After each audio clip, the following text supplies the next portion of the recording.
বিশ্রামগঞ্জে যে নতুন নগর পঞ্চায়েত গঠন নিয়ে সেখানে এডিসি এলাকার সেখানকার যারা বাসিন্দা তাদের মধ্যে যে অসন্তোষ দেখা দিচ্ছে, এটা একদিক থেকে সঙ্গত। এই কারণে যে রাজ্য সরকার যে দলেরই হোক, একতরফা ভাবে যে এই এডিসি নন এডিসি যে কারণে যে উদ্দেশ্যে সৃষ্টি হয়েছে সংবিধানের পথ ধরে, এটা একতরফা সিদ্ধান্ত গ্রহণ করে এটার পুনর্বিন্যাস বা পুনর্গঠন করতে পারে না। কিন্তু সম্প্রতি এই ভারতীয় জনতা পার্টি নেতৃত্বে রাজ্য সরকার, তারা তো কোথাও সংবিধান মানে না, গণতন্ত্রের কথা বলে, কিন্তু তাদের নিজেদের দলে গণতন্ত্র নেই এবং সরকার পরিচালনাতেও যে গণতন্ত্রের নামাবলী পরে তারা স্বৈরাচারী সর্বত্র তারা প্রয়োগ করতে চায়। এই ক্ষেত্রে তাই হয়েছে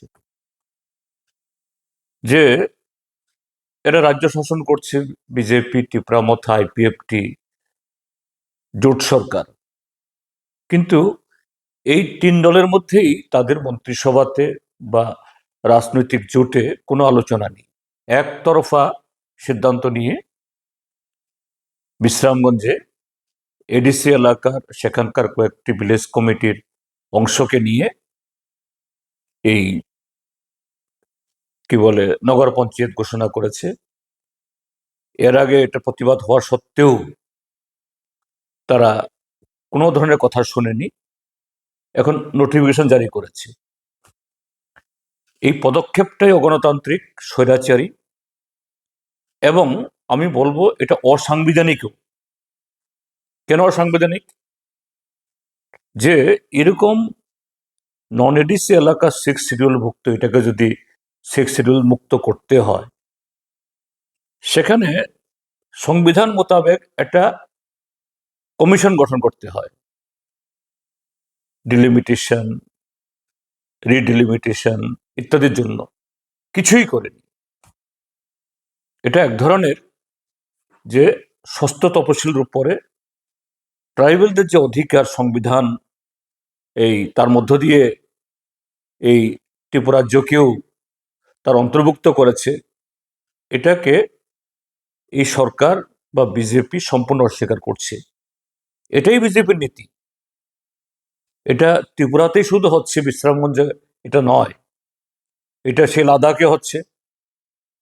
সেখানে ষষ্ঠ তপশিল প্রতিশ্রুতি দিয়ে কিছুই করেনি, উল্টো সেখানের যে পরিবেশবিদ, জনপ্রিয় সেখানকার একজন এই আদিবাসী নেতা সোনাম ওয়াংচুক, আন্তর্জাতিক খ্যাতিসম্পন্ন পরিবেশবিদ, তাকে যে দেশদ্রোহী আইনে তাকে জেলে পুরেছে। মণিপুরে একই ঘটনা করেছে। এটাও ছোট্ট, কিন্তু এই ঘটনা দিয়ে একটা নতুন করে অশান্তি তৈরি করার চেষ্টা করছে। আমি বলবো রাজ্য সরকার, তোমার যদি এই ইরাদা হয়, তুমি একটা কমিশন গঠন করো, মতামত চাও। সেই জায়গায় এডিসি এলাকার মানুষ যদি সেখানে তারা চায়, হ্যাঁ আমরা নগর পঞ্চায়েতে অন্তর্ভুক্ত হব, তখন করো। আর তারা যদি এর বিরোধী হয়, এর থেকে সরে আসো। এই নোটিফিকেশন এটা অসাংবিধানিক, আনকনস্টিটিউশনাল, এটা বাতিল করো। নতুবা যে কেউ যদি কোর্টে যায়, এই নোটিফিকেশন বাতিল হতে বাধ্য। এটা সম্পূর্ণ অন্যায় এবং স্বৈরাচারী পদক্ষেপ, আমরা এর বিরুদ্ধে।